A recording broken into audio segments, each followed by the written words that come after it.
guys, it's the Dominic Kelvin podcast, and we've got 9-5 Crip, and we've got Zeph here. Am I right? Yes, brother. Wicked. So this is how we start. We've got to do the handshake. I don't know if you've seen any of the other ones, but this is how we start it. So get your drink, and you too. What it is the top first, bottom twice, top. So go on, top, bottom twice, boop, boop, and then top. We're going to do it one more time for unity. 1, 2, top. Hey. Wicked. Everybody! Everybody go on, just give it a clap. Right, guys, listen. I have been following 9-5 Crip for about a year, maybe more than a year, maybe just before Corona started, actually. Okay. Maybe a bit way more before Corona started, but now my memory's faded because last year was a mad thing, right? Yeah, 100. Now, your YouTube channel came to me. Of course, I follow a lot of UK media, whether it comes to gossip, music, crime, etc. So your channel, I don't even know how I came across it at first, because with YouTube, I wouldn't say I search for things on YouTube. I think a lot of things get recommended to you. A friend may recommend things to you, or you're interested in certain things, whether it's music, hip hop, whatever it is. You may come across different channels. So I came across your channel, and this was my first reaction to it. Is a brother with a mask, first off. Yeah. And I can't remember exactly what the first video was. It may have been around the Hackney and Tottenham rivalries at that point. Yeah. So click the video, and of course most people are going to expect ignorant chat. What you'd expect with someone wearing a mask. Yeah. This man has had over 1 million views on your channel. So we're going to give him another clap for that. Now, what I think this person represents is you're able to see someone that's had an upbringing that a lot of these rappers, etc., portray. But you're actually seeing a real portrayal of someone that's really come from the street, but give very detailed analysis on the scene. Would you say that's right? That's true, yeah. Yeah? Yeah, So what we're going to do, we're going to start from, again, however much you want to go into. If there's anything you don't want to answer and so on, don't feel forced to. All right, brother. So we're going to start from, where were you raised, brother? Peckham, South East London. Okay, so you was raised in Peckham. And so do you have siblings and so on? Yeah, I got 2 brothers, yeah. Okay, so what was like your home life like growing up? From like, just before secondary school. What was that period like? It was alright. I wouldn't say it was too bad. You know what I mean? Growing up in Peckham, what you can expect growing up in a deprived area like that. You get what I'm saying? Of course. But I wouldn't say it was bad. Do you get what I'm saying? Okay. Now, I mean, you'd say it wasn't bad, but I don't want to guess your age or anything. But, I mean, around that period, I'm maybe guessing it was quite a rougher area than maybe where I was brought up, which is in Essex. What would you say? Definitely, 100%. But did you know that? What was your family structure like? Did you realise the environment you was in? Yeah. Okay. And were you... See, what I find fascinating, like I'm an only child. So this area ain't... Ilford. So this area ain't just peaches and cream either. I've had a lot of...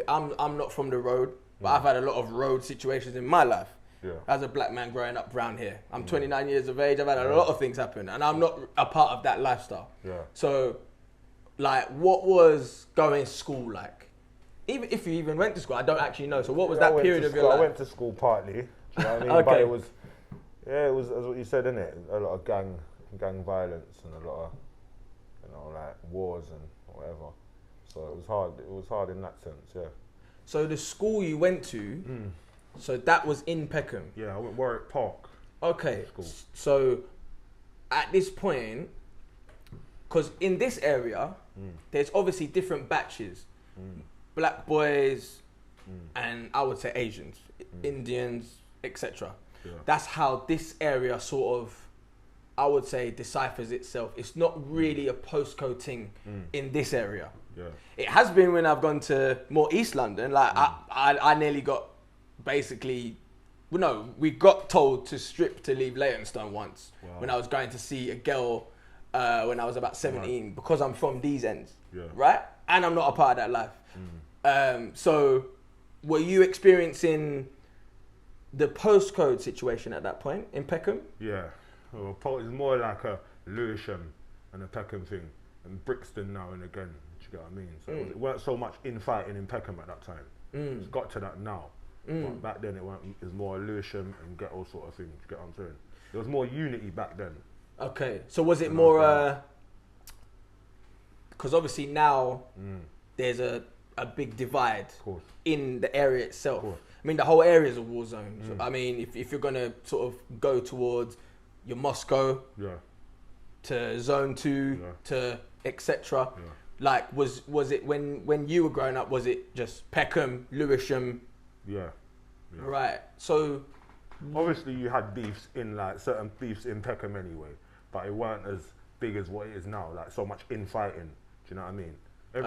You're always gonna get beef in the area with certain people, but it was nothing like how it is now. Put it that way. All right. So what was it in school that made you start to realize like I'm about this, or what was it? The money, the lifestyle. What type of part of the life was it when you was at school? I'd just say the people that man started moving with. Do you understand what I'm saying? And then obviously came the money, came the crime, and whatever. But it's the people, the initial people at the start. Okay. So I'm guessing at school at this point, you're starting to see like, I mean, was jacking mobile phones and things like that a thing at your point? Yeah, it was. Because obviously, I'm 29. I'm not sure how old you were, but like I feel like the rise of the phone technology, that was all I was worried about. I used to balls my phone. Yeah. People trying to rob me.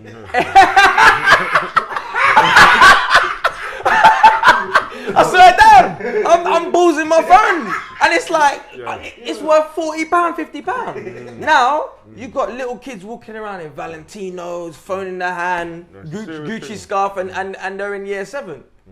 So when did things start to escalate? Was things small at the beginning and then grew? Small. I would say it was small, like phones and whatever, laptops. You start rubbing them sort of things, and then you just go up and up from there. All right. So, what was your experience like when you started to realize the dangers? Did you get into any physical violence? Did any of your friends have anything happen? Yeah, a couple of things happened. Yeah, don't want to go into it too much, but yeah, of course, a couple of things did happen. All right. Well, you don't have to go into detail, but like, if you don't mind sharing, like, what was the decider to make you go, well, I could either go this route or the road route? Just one of my brethren getting hurt. Do you know what I mean? That kind of pulled me into it.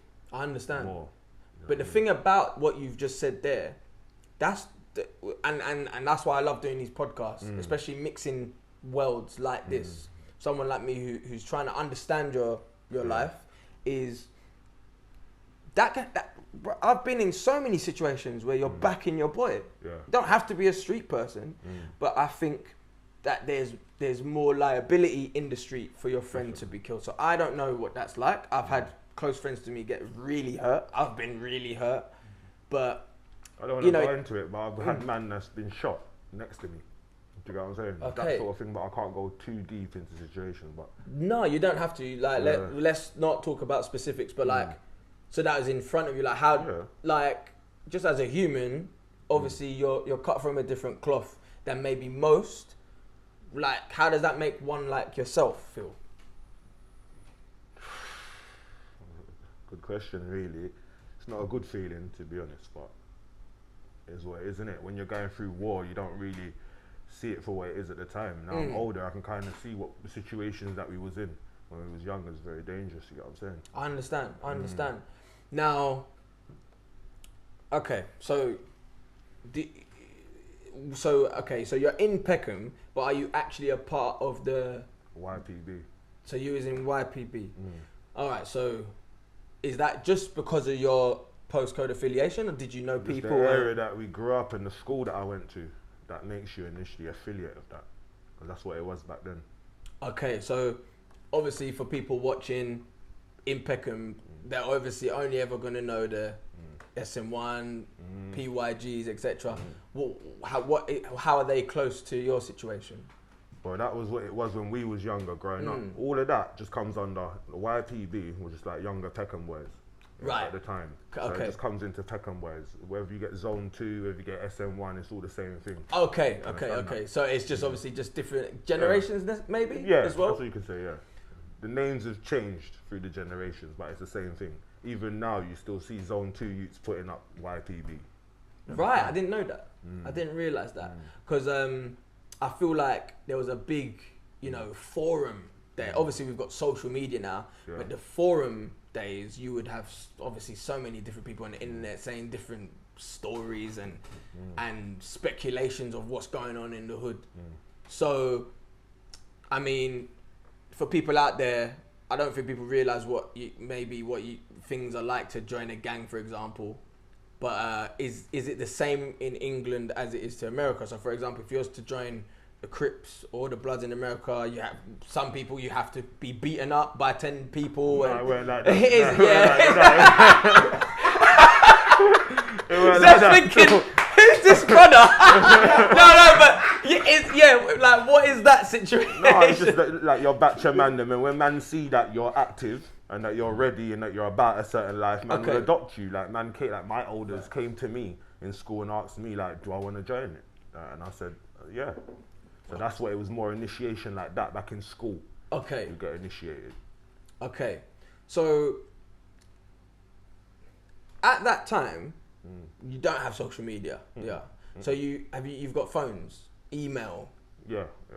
So how would you guys start to find out about certain problems that are going on in the area? Just all word of mouth. So for example, if Ghetto Boys had a problem with you, is it literally just on-site business? Of course.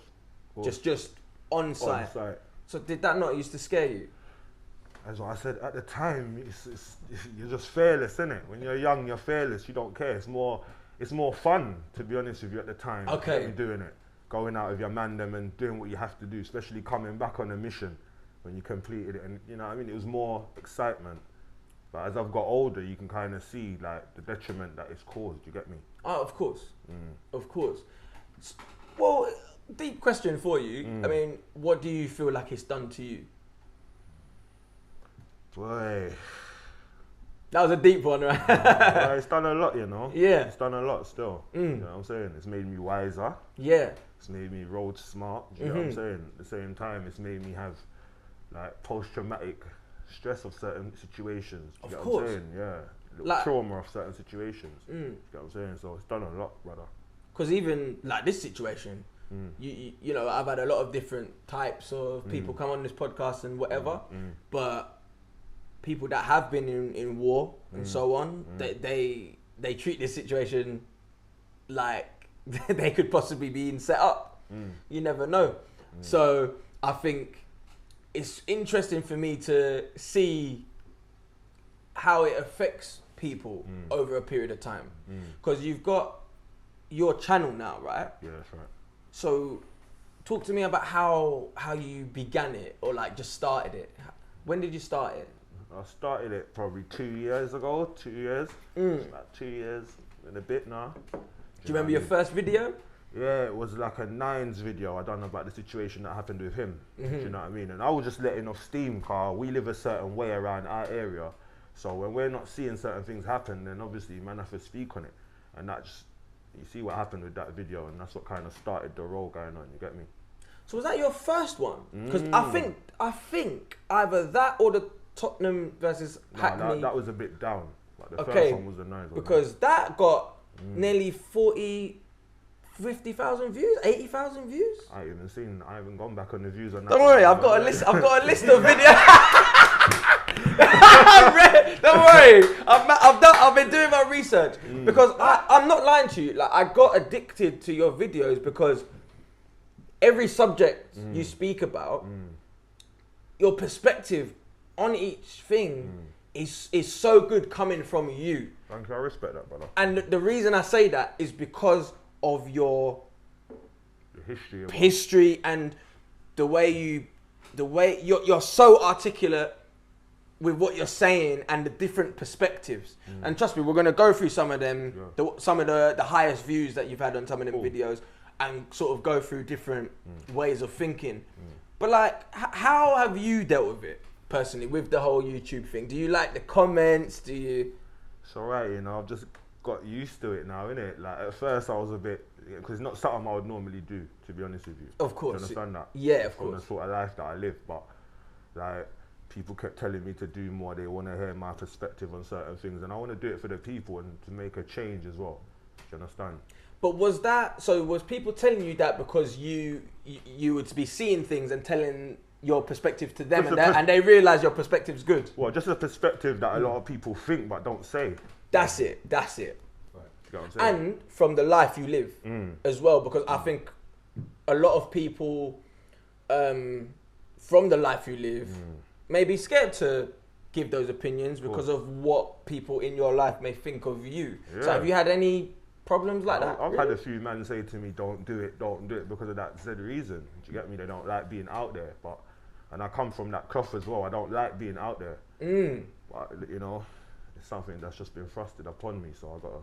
But the views speak for itself in a good way, in a positive way, because, listen, people sensationalize crime, death. I mean, listen, I think you keep your ears and eyes to what's going on. You're seeing what's going on with Tekashi, with the King Vons, and while we're here, because I mean, we're going to go into everything, but this is the way podcasts go. What is your opinion on Instagram allowing someone that has that much power to be able to post a video of Tuka? You remember Tuka? Tuka's mum crying about the son's death, instigating violence from Chicago about King Von's death. Like, what is your opinion on all of that? Do you think it's cap? I think that's crazy. It's crazy. I think it's absolutely crazy. You know what I mean? There's no way you should be allowed to do that. No way. But okay, so you're from that environment, right? Yeah. What is the repercussions for someone that rich like Tekashi now? What do you think can happen to someone like that? You can still get touched, innit? Of course. JF Kennedy, the president, got touched. King Von got touched. Nipsey got touched. Yeah. I just don't understand how this guy, because someone said it pretty well. It was, I can't remember who said it on the internet recently. It might have been Sada Baby on the No Jumper podcast. He said Tekashi is he's a no face. You know, on the internet when people have it's just 0 followers and they say their opinion. He's a no face with money and security. So, okay, let me ask you this then. It's weird how I've sort of gone off on where I wanted to go, but it's interesting, right? Yeah. What's your opinion on what Meek did during that whole situation? Even to the point of him sending a cease and assist. As a man from the street. Yeah, he's lost. What? Come on! Tell me what your opinion is on that whole thing. We don't rate Meek. I don't rate him! We don't rate Listen, I don't... But what is going on? Why are people so scared to speak up and be like, how is this guy portraying the street life? I don't have to be from the street to say that Meek is talking bullshit. So yeah, tell me a bit more about what you think about that.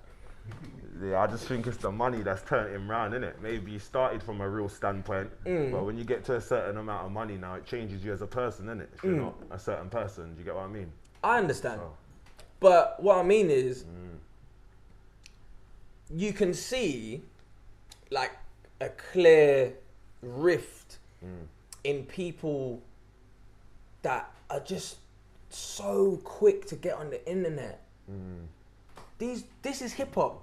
In 2021, 2 grown men phones out at each other. shouting at each other. You're from the road. But if you're What saying, is that? if you're What sa- is that? If you're saying something, you got to stick by what you're saying, innit? And you're talking all this talk, so obviously we know something should have gone on there, innit? Realistically. But I mean, what I'm struggling to do with? I wake up, I see Tekashi just talk, dissing dead people that have gone, and it's like, this is a scary way that social media is moving. So have you ever been affected by any? Because you've come from physical violence, yeah? Yeah. Do you get ever affected by comments on the internet?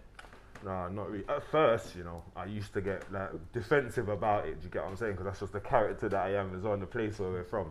But now I don't let it I don't take it personal. Okay, so could you to tell a me certain degree, I would say. To a certain degree. yeah. Could you tell me a time when you've been sort of drawn out a little bit? Because you get a lot of commentary underneath your videos as well. So you say your opinions. And do you tend? What's your like uploading like? Do you literally do it there and then? Yeah, I just film it and do it there and then. Okay, so usually how long does it take till you start getting some comments? Straight away. Straight away. So could you name me a time where you was like, fucking hell, this guy's doing my head in? Or girl? No, I'll tell you what. He knows it all. That's why. He knows the thing.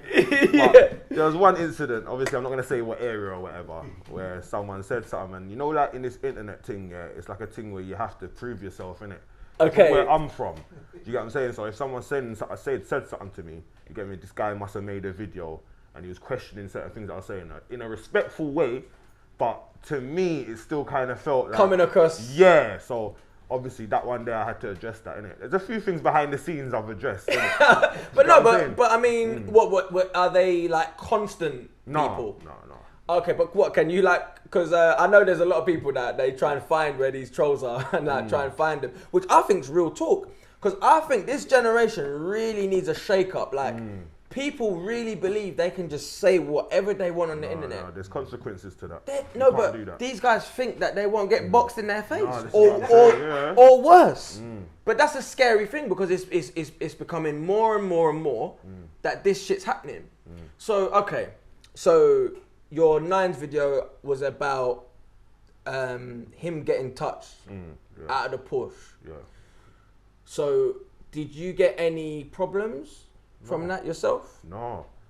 If anything, I think it was the reverse thing. A lot of people rated what I said. Do you understand? For real? It was the truth. For real? What I mean? Because if anything, I think I kind of incited it to. I don't want to say that, but I think my video kind of made certain things happen as well behind the scenes. Okay, because obviously, again, I'm not a part of that life, but I always think this is someone who I've never earned great money. I'm a plumber, so I've probably earned the most money in plumbing. Still not amazing, but I still get to have a fun life. Yeah, I still have to have a fun life with that, especially where I do music as well, right? So, I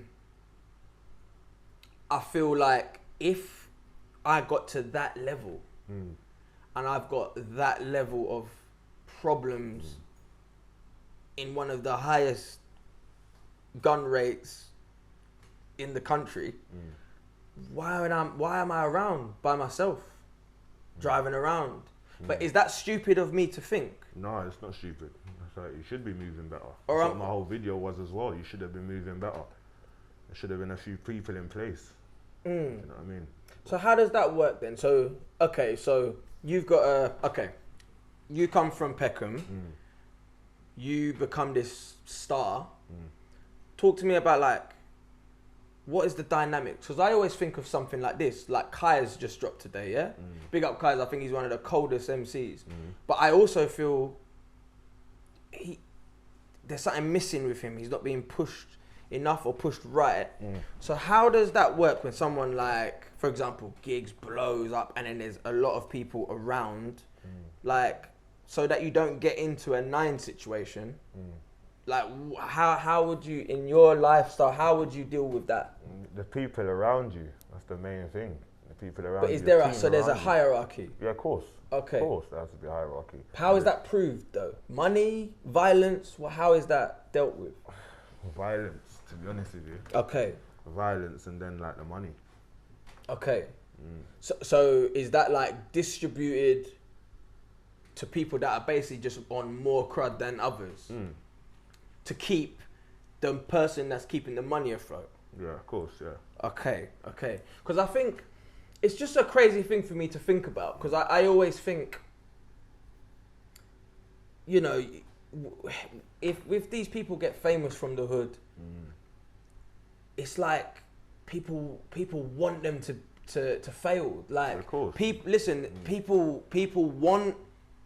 love the underdog. Sorry, people love the underdog, but they don't want them to be up there for too long. They love the come up, but they don't want them to be doing too well for too long.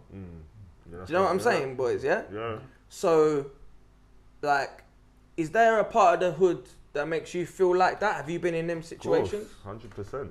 100%. Okay. You're always gonna get haters in the hood. You know what I mean? I'll just put that down to haters still. But yeah. So, you know, you're young now, okay? So I'm gonna go back. So you're now dealing with rivalry. Yeah. How are you dealing with that mentally? Are you scared? Like, ever scared? I know it's something you probably don't want to admit, but are you ever scared? Sometimes back then, yeah, you get scared in the situation. You know what I mean? You're getting run down with knives or guns or whatever. You're scared. But when it's actually happening, you know what I mean? It just happens. Do you get what I'm saying? I understand. When you think back on it, you think, I was in a situation there, but yeah, you just go through it at the time.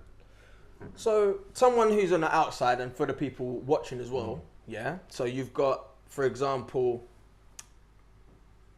rappers who get big, and now they represent a set or a hood. So, for example, a Gigs will represent a Peckham, and a Sneakbo will represent a Ghetto Boys, right? How Well, Sneakbo or Brixton, really, innit? is Brixton? Yeah. Brixton. Sorry. So, how does that? How do they deal with them being on the pedestal for these areas? Do people try and touch them? Yeah, well, to be honest, yeah, but you know, it's the people that you've got around you and the people that's in place around you. Okay. You know what I mean? You have to have security around you at a certain time, and when I say security, I mean road security. 100%. Do you understand what I'm saying? I'm not talking about security you buy. You understand? I'm guessing you watch Boosie, right? Yeah. So Boosie got shot recently. Big up Boosie, man. Boosie. Boosie said, he ate his ass, blood.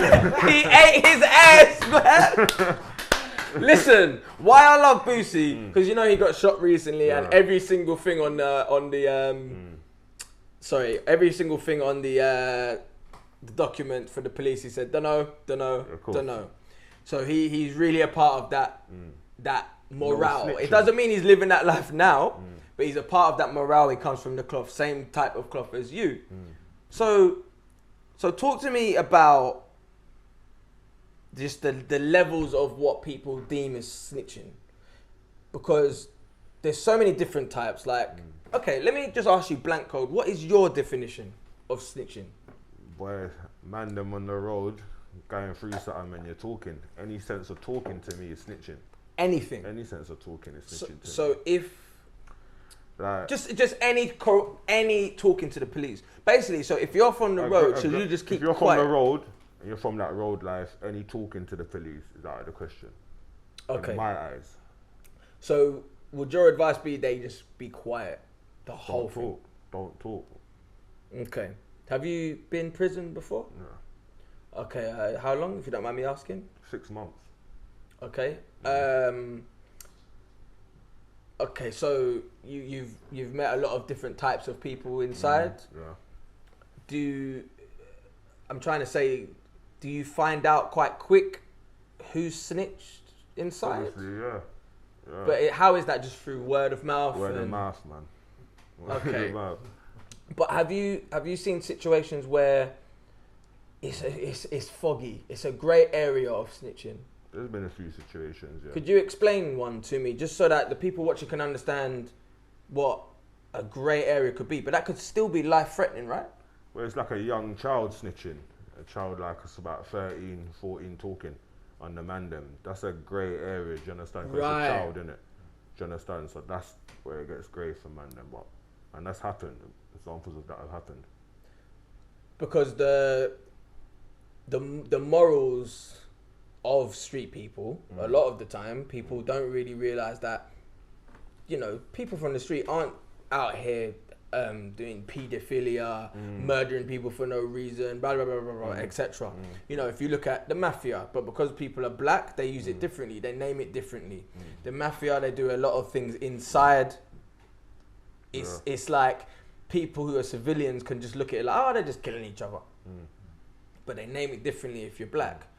So what gets me scared sometimes is the levels of what a snitch could be. So a civilian, for example, they can't be named a snitch, do you think? But I'm a civilian, but if something happened to my friend, I'm still not gonna, and I got wrapped up somehow, I'm not gonna put him in prison. So do you think snitching can still relate to it's a certain civilians? culture. Well, it's a certain culture that comes into culture. Do you know what I mean? So if you're from a certain culture, then you're just not going to do that anyway, regardless of you being a civilian or not. Okay. Do you understand? So what do you think about, like, okay, so recently, big up Tricky. He's been on this podcast. Yeah. He's been through a lot of war, etc. Him and Young Spray from two different batches collided on the internet. Like, what's your opinion on that? Boy, you know, it's beef, innit? Some beef just goes on, innit? But do you think that's a good thing? No, it's not. Okay. It's not. Not if we're trying to better the communities now. Do you understand what I'm saying? 'Cause obviously I'm on my UPP thing, so I can't support no beef, really. I'm trying to bring people together. What's UPB, sorry? The United People's Party. United People's Party. Guys, let's give him another clap for that. United People's Party. Good, man. And like, how's that going for you anyway? It's going alright, you know, brother. Yeah. Okay. Members every day. No, I like to hear that. Because, again, the reason I had to snap you up and speak to you, and I still watch your videos, and we're still going to go through some things. Okay. I don't think, and pause. Yeah, I've never been as touched as. I know he's like me, laughs at everything. This is my brother here. You gotta keep this brother around, you know. He laughs at everything. You know. And this brother, I can see him up there, just vibes in. I see him. Like, I've totally forgot what I'm talking about as well. But what was I talking about? Totally forgotten what I was talking about.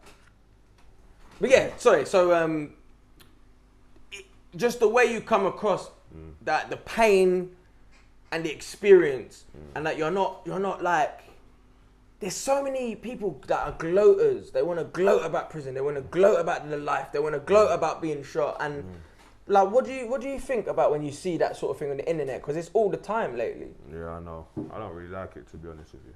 Okay. You know, the gloating about it. If you've done it, don't why you need to talk about it. Do you understand what I'm saying? You live a certain life. Real people who've done certain things don't talk about it. Okay. So what do you think about NFTR's new move into the landing? But you know what? I don't really watch that, you know, to be honest with you, brother. Okay. I don't really keep up with that there still, to be honest. Had you never watched any of it before? I've watched a few episodes. A few of them, yeah, but not really keep up with it. So obviously they've called it the landing, and I'll tell you, as a civilian, I just feel kids are so impressionable. And listen, I am not the moral police. Trust me, I'm really not. Yeah. If you start interviewing me, I can tell you about some fuckery that I do. My guy Zeph knows. He can see. But what I'm trying to say is, go on, brother. I just feel like you are trying to monopolize prison on a popular platform. So with what your message that you're trying to push, do you agree with that really? No, not at all. I think that we shouldn't be supporting prison and making it a good thing. You know what I mean?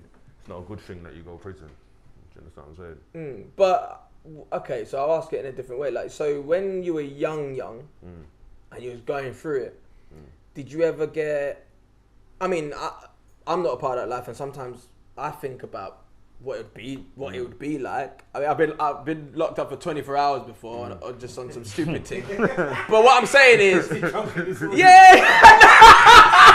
on some stupid, just on some stupid thing. But what I'm saying is, like, I do sit down and sort of wonder, like, when you're a part of the lifestyle you are, do you, did you ever sort of fantasize what it would be like? Because you kind of, did you ever know you're going to end up there? You do. You don't really think of it as nothing. You think that it's a good thing at the time with your mate. Everyone else is going, innit? Okay. It's a thing where you want to go. But as you get older, you know the detriment of going, innit? You see what happened to the man them around you. Okay. The wasted lives. Do you understand? So. Did it kind of like scare you then when you was younger then, when you went? Or was you... Because I just see you. I've met so many different people. In my life, different types of people, and I just feel there's times where, say, I'm with a bird, I'm like, and she's like, hey, he's looking at me. I'm like, yeah, don't worry, I'll look after you. Yeah, but really, I'm fuck all. Like, I'm not from that cloth. But I just see that even just from looking at your eye, like looking through you, looking at your eyes, talking to you directly, that. The things you've gone through, do you just see a lot of this as just like minor things? Yeah. To be honest, I can't talk about everything I've seen, obviously behind the camera we can talk more, but... Of course. Yeah. Who knows me, innit? Alright. Does that make sense? Well, look, I'm going to bring up some topics from your YouTube channel. Yeah. So have you got to a stage where, because what you've also done, and trust me, I'm an overthinker, so I overanalyze. I don't know if you've done it on purpose, but you've hidden how many subscribers you've got. So do you have many subscribers at the moment? I do. I'm not going to say the number, but yeah. I knew you did that on purpose. See, I like that because already when you hide your subscribers, that already gives people an inkling into suspicion. Oh, let me look. Let me see what's going on. Then you go and look at his views. You've got well over 1 million, which is crazy, and over 400 videos. So, all right, so I've got like a few different situations on your channel that obviously blew up. I just wanted to know what it was like for you. So you had one of the videos about the Tottenham and Hackney rivalry. What is when Peckham were going through their South rivalries, do you sort of stay connected with what's going on with the Tottenham Hackney stuff? Well, obviously, I had family up Tottenham as well. So right, I never knew that. Okay. You know what I'm saying? So I know what's going on. Even Northwest as well, I got family out there as well. Okay, so what was that like for you, sort of growing up, having to learn about that? Just like my family would talk to me about it. You get me? What's going on up there? So did you have like cousins that were going through the same thing? Yeah. Okay, so... My cousin there is from Tottenham as well. Oh, you're from Tottenham? Okay, so my family, they were from Islington. Okay. So I've got a special place for North London in my heart. I love Essex, I love East London, and I love North. I can't lie. South, I get a bit scared over there because I'm not ready for South properly. You know, but do you want to drink, brother? Do you want to drink? No, I'm alright. You sure? Yeah, I'm cool. So okay, so that video, because you was talking about the specifics of what's been going on in that rivalry and the outcome, did you get any problems from that at all? No, to be honest. Like the comments went mad on it, but no problems from it. And do you try and comment them all back? Sometimes I try to, but I find it hard to do it now because it's a bit too much sometimes of commenting back. But yeah, I try to get back at the main ones that I want to really saying a message. You get what I'm saying? So when that video, when you explained that video, because you was obviously speaking about Margs, etc., and what happened to his, I'm guessing his brother and stuff like that. Like, were people getting at you for putting it on the internet and so on? Not getting at me, they were just commenting among themselves. But that's all it was, really. Okay. But no one ever got at me. Okay. So for you. And you make music as well, and I'm gonna say as well, one of the funniest things I saw is that he made a cold tune and then he was beating in the middle of it. Unless it was Zeph, and he was like, it could have been Zeph for all I know, you know. And I was like, hold on, what's going on there? So talk about your music. Like, how are you finding your music? Because I think your music's cold. Well, boy, I got a tune coming out soon with a guy from Canada. Wicked. I don't really do music like that, brother, but you get what I'm saying? People ask me for it, so I give it to the people. No, but I don't do music like that either. But if you love music, it's not work. It's something that comes out of your soul. So, for example, okay, what type of hip hop or UK music did you grow up on? Give me your top 5 people. I grew up on a bit of garage and a bit of rap as well, brother. Wicked. What can I say? Yeah. So, okay, let's talk about the US. Where from the US did you like? Was you a Mobb Deep, 50 Cent? Like, what was your... Yeah, I'd say a 50 Cent Mobb Deep guy, yeah. Yeah. Yeah. 50 blew my head off, man. When I was young, 50 blew my shit off, man. And I remember, do you remember the video, G You Not? From The Game? Yeah, what do you think of The Game? I think he's cold, but his antics are stupid. Yeah. Do you not think that? Yeah, 100%. I just find the state of hip hop strange. Like, what I like about your videos as well is I feel like people gravitate towards people that have the same sentiment as them, and I feel the same. I feel like the UK scene is at its knees. I feel like it's the worst it's ever been. What do you think? In what terms? In what wise?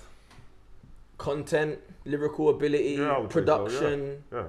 I genuinely believe all of it, even pop music, even house music. Like, I'm an underground head, and I love pop as well. I love music. I'm a music man, full on. Yeah.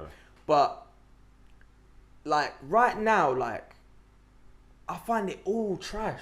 I don't know. Maybe I'm getting older. But what was your opinion on it? A few good bits and that here and there. Who you feeling? I don't really feel too much English artists, to be honest, or British artists, to be honest with you. Okay. I'm more American guys. All right, I'm more listen to... Well, I'm not going to lie to you. I'm feeling more... Do you know what I mean? I've always sort of liked more UK than America. I've always loved America as well. But lately, I'm listening to a lot more American stuff, like Lil Durk and stuff like that. Yeah. So who would you say you're listening to?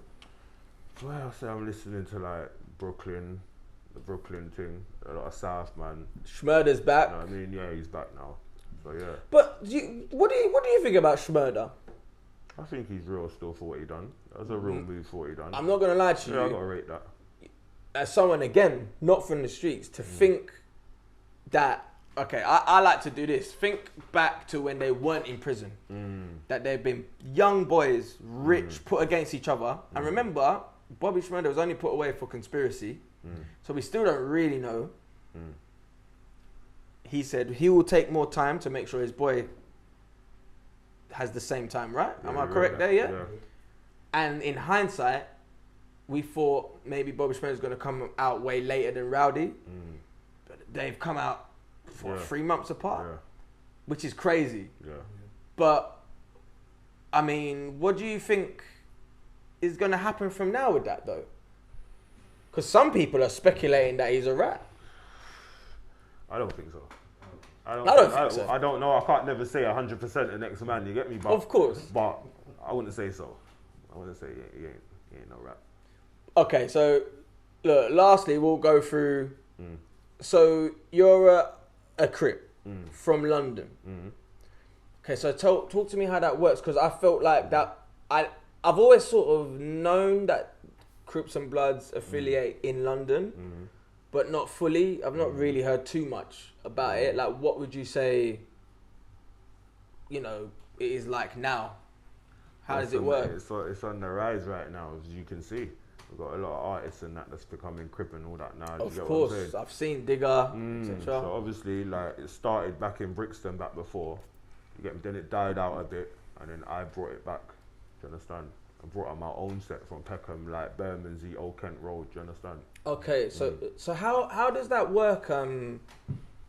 Is that like, do you have affiliations with America then? Yeah, I've got a few affiliations with a couple guys. Yeah. Okay, and like, if you're able to, are you able to explain? Okay. Like, if I was to off camera say, can I join? Can I join Zeph, don't laugh, mate. But do you understand what I'm saying? How does it work? Well, you just have to go through a stage, innit? A process where you meet the man and see what your capabilities are and what you're about, innit? I understand. And it has to be, it's like bloodline. You have to kind of get into it through someone. Can't just be a thing where it's gonna a random guy. You understand? Okay, so what would you say like the state of Brixton as a whole, like rap, drill? What would you say is South London's like now? Because there was a point where. Listen, I love my music, man. I love my music, but because I love my music so much, I'm a bit of a hater sometimes because I love my music so much. But when 6-7 came out, it blew my mind. Me personally, like it sort of reminded me of when Dizzy come out. I'm at school and Dizzy's come out, and I'm listening to these, you know, these tunes that represent the UK and represent London and. When I'm listening to Eminem and I'm thinking, wow, like this boy's from Bow. Like when 6-7 come out, people really underestimate what they were doing. I mean, I don't know if they're affiliated to you or not, but what's South London like now in terms of music and so on? There's a togetherness kind of now in the music game still. Like Bricky and Peckham were getting on. We're alright, there ain't no beef there. So I would say there's a togetherness more in South. In the music aspect of things. Wicked. Well, look, guys, I mean, if there's anything else that you'd like to say before we wrap up. No, I'm alright, you know, brother. Have you had a good time, though? Yeah, my brother. Done now. Listen, respect. Thank you so much. Yeah, he's just been busting up all night. And thank you to Josh. And what's my brother's name? Do you want to poke your head in? Come on, son. Come on. They're going to be like, didn't know he was white. Anyway, guys, listen, we're going to put all of his details, his YouTube channel, everything like that. Hopefully Zeph's still laughing by that point. And big up, everybody. Wicked.